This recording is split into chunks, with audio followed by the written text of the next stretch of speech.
What's up? We're back with some DM talk. We're here talking about the way I've started engineering my campaigns. On the bottom we have the old the old way. And it happened a lot in my head. And I just kind of like write down the ideas afterwards. Like, party comes to town. And then they have 1A, 1A, and 1B. And then below that, they have like descriptions of the people involved in these. So it's like, party comes to town. 1 is a guard. 1A is a salesman, and 1B is a mugger. I know it's my chicken scratch, but at least I can read it, right? And the guard, his name is Larry, and he's a balding older man who's insecure about his hair. That's all I would write, and that's fairly enough. But this is still somewhat of a linear thing, where it's party goes here, these things happen. As much as I'm trying to make it non-linear, I think the way I was doing it was still very linear. Whereas for my campaign, I'm looking to have it be more open-ended up top. Excuse me, I just finished. I just smoked, actually. Just up top here, you can see the we'll call it idea chart. I got this idea from WebDM where they called it like an idea map, and I was thinking about those flash things, those fireworks charts that I did when I was a kid back in the day on the computers, like in middle school when fireworks was still a thing.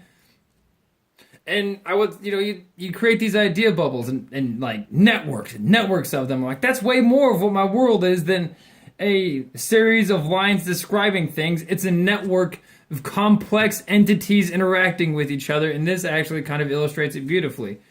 Here we have the players doing their thing, the start, so the campaign start, and where they're at right now. So they're in a mansion, there's possibly new content, and there's always the threat of possible war hanging above their heads in this campaign, and then they want to travel to the new world.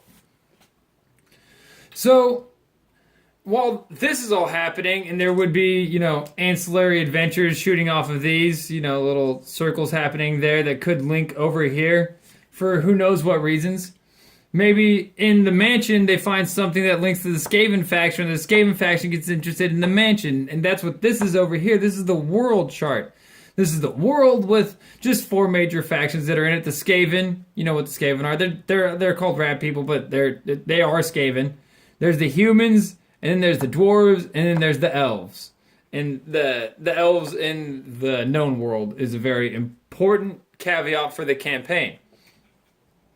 So the elves have this whole abduction thing that affects the players in their character inception and throughout the campaign. So this links to the player's start over here. And this shows much more clearly than I could even in many ways explain in black and white, as it were, very plainly, that there is a direct linkage. And even with the Skaven, there's another very mapped out, easily remembered, easily referenced point where this happens here. Then you can take this point that happens here and again make more things that sometimes maybe would link back or link across. It's much more of a world-feeling method of development to me, where this feels more like the players would enjoy an alive environment for me doing it this way, which is what my world is. It's a world that's happening around them. I think this works for what I'm trying to do. This is a, I guess if you're trying to do like a linear one-shot, this is the way to go. Anyways, deuces.